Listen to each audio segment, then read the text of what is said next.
¿Cuántas veces nos pasan desapercibidas grandes noticias y acontecimientos políticos de la mayor significación por andar metidos en problemas parroquiales de quinta categoría? Nos estamos olvidando del mundo.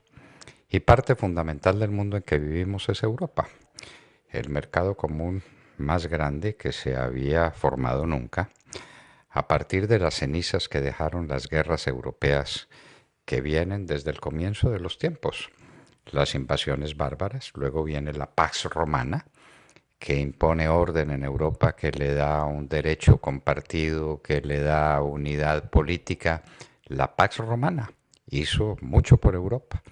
Viene el periodo de la Edad Media, las luchas de los señores feudales aquí y allá, en todas partes, pero todo regido por unos principios fundamentales que vienen de Roma, y todo lo de Roma venía de Grecia.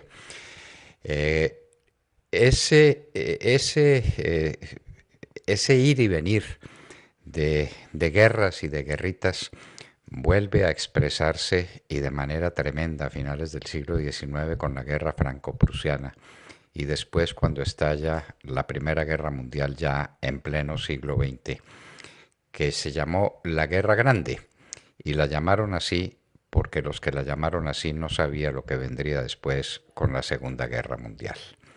Europa, un continente de guerras interminables, un continente de luchas por supremacías, de luchas por definición de territorios y por concepciones tan raras como las que trajo el nazismo o que trajo el fascismo para sacudir la unidad europea. Pues Europa logró sacar de las cenizas de sus guerras pasadas las fuentes de su grandeza, de su unidad, de su crecimiento económico a través del mercado común europeo y a través de la Unión Europea, que ya es una unión política, no es simplemente son unos países que comercian con facilidad, que se dan visas con facilidad, no, es una estructura política unitaria regida por un Congreso que tiene facultades tan amplias y tan importantes que le están doliendo a muchos de los países europeos que quieren recordar viejos nacionalismos y revivir viejas concepciones de la vida europea, de la separación, del aislacionismo entre ellos y de las controversias que no siempre se zanjaban políticamente. Pues ese Parlamento Europeo se está constituyendo en esta semana, este fin de semana. A partir de hoy empiezan las elecciones en distintos países de Europa para terminar en las elecciones en los dos gigantes del mundo europeo, que son Alemania y Francia. Y lo decimos así porque esa era una mesa sostenida en tres patas. La tercera era la de la Gran Bretaña, que resolvió salirse de Europa, precisamente porque un número muy importante de británicos que se constituyeron en una mayoría estrecha, pero al fin y al cabo mayoría, así es la democracia, resolvieron que les pesaba demasiado la Unión Europea y las facultades que tenían de crearles situaciones jurídicas desde los parlamentos, desde el Parlamento de Ginebra. Pero bien, ya es con Italia y con Francia. Gran Bretaña se quiere ir sin irse, quiere mantenerse de alguna manera pendiente de Europa, disfrutando de sus ventajas y no estando sometida a sus principios rectores. Por eso es muy probable que los parlamentarios de la Gran Bretaña sean distribuidos entre los demás países. Pero hay controversias, señores. Hay dificultades, señores. Y es que Europa está en una situación que no había presenciado nunca, nunca desde hace tiempos, que fue una situación por la que ellos vivieron, las invasiones de los bárbaros, las llegadas de las gentes que seguían las legiones romanas, fueron épocas de guerras y de transiciones y de invasiones a los pueblos. Pues eso está llegando otra vez. Pero la invasión no viene de Europa misma, la invasión llega desde el Oriente Medio y desde África.